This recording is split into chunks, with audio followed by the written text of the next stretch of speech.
मोहन भागवत की बात को मोहन यादव का ठेंगा। 83 साल के कुसमरिया की नियुक्ति का खेल। मध्य प्रदेश की सियासत में एक बार फिर तूफान खड़ा हो गया है। आरएसएस प्रमुख मोहन भागवत ने 9 जुलाई को साफ शब्दों में कहा, 75 साल की उम्र में नेताओं को रिटायर हो जाना चाहिए। लेकिन ठीक 15 दिन बाद मध्य प्रदेश के सीएम मोहन यादव ने 83 साल के रामकृष्ण कुसमरिया को पिछड़ा वर्ग कल्याण आयोग का अध्यक्ष बना डाला। ये क्या मजाक है? क्या मोहन यादव ने संघ प्रमुख को खुली चुनौती दी है, या फिर ये दिल्ली का खेल है जो भागवत को ठेंगा दिखाने के लिए खेला गया? सवाल ये है, कुसमरिया की नियुक्ति के पीछे का मकसद क्या?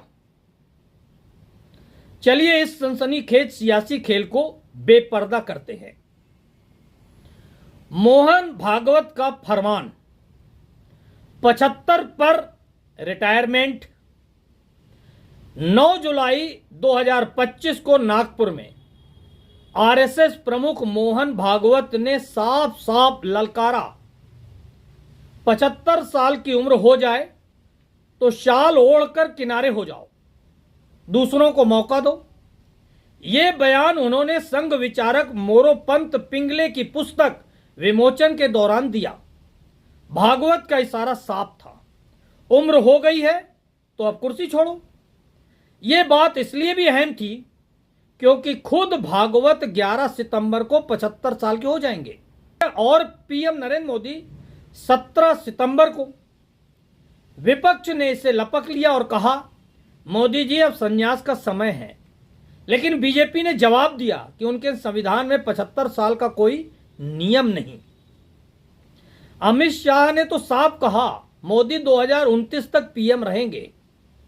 लेकिन मध्य प्रदेश में मोहन यादव ने जो किया वो न सिर्फ भागवत के बयान की धज्जियां उड़ाता है बल्कि सवाल उठाता है, क्या आरएसएस का प्रभाव अब खत्म हो रहा है या ये दिल्ली का जानबूझकर खेला गया दांव है?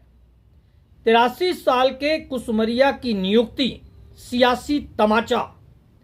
मोहन भागवत के बयान के ठीक 15 दिन बाद 24 जुलाई को मध्य प्रदेश सरकार ने 83 साल के रामकृष्ण कुसमरिया को पिछड़ा वर्ग कल्याण आयोग का अध्यक्ष बना डाला।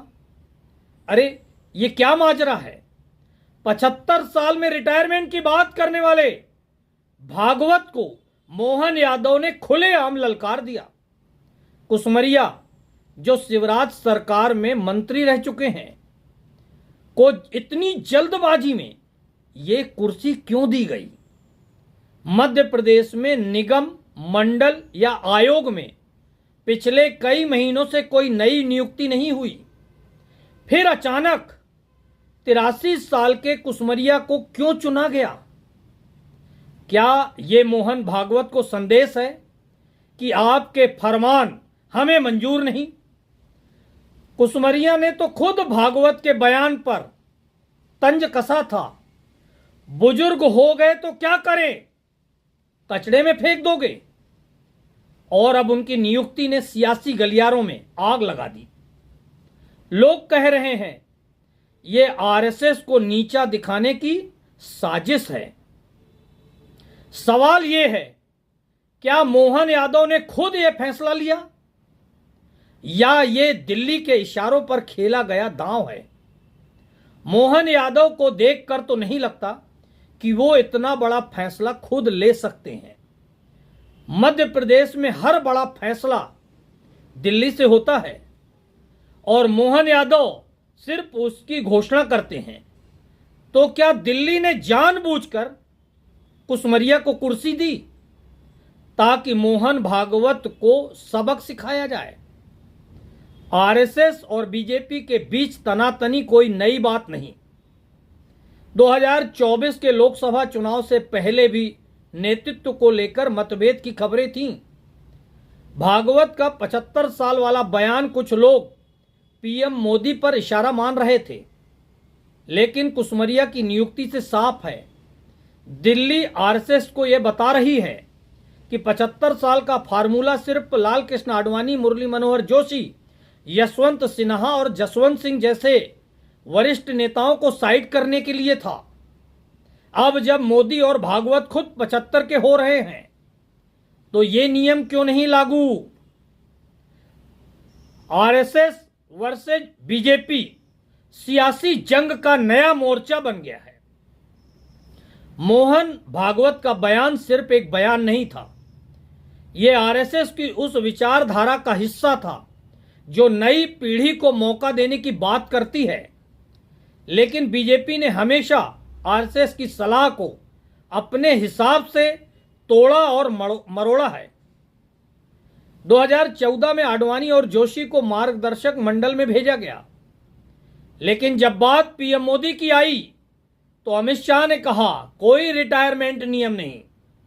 और अब कुसमरिया की नियुक्ति ने आरएसएस को खुली चुनौती दे दी है। लोग कह रहे हैं भागवत 2 साल से बीजेपी में अपनी पसंद का अध्यक्ष नहीं बिठा पाए और अब उनकी बात को भी अनसुना किया जा रहा है। क्या ये आरएसएस के घटते प्रभाव का सबूत है या फिर बीजेपी 2028 के मध्य प्रदेश विधानसभा और 2029 के लोकसभा चुनाव के लिए अपनी मनमानी रणनीति बना रही है?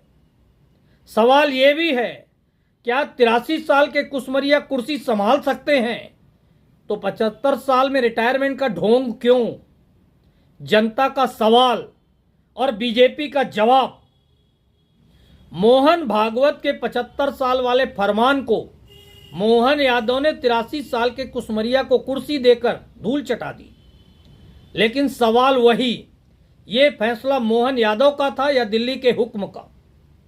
क्या बीजेपी आरएसएस को यह बता रही है कि अब उसकी सलाह की जरूरत नहीं, या फिर से 2028 की सियासत का यह एक हिस्सा है जहां पुराने नेताओं को खुश कर वोट बैंक साधा जा रहा है?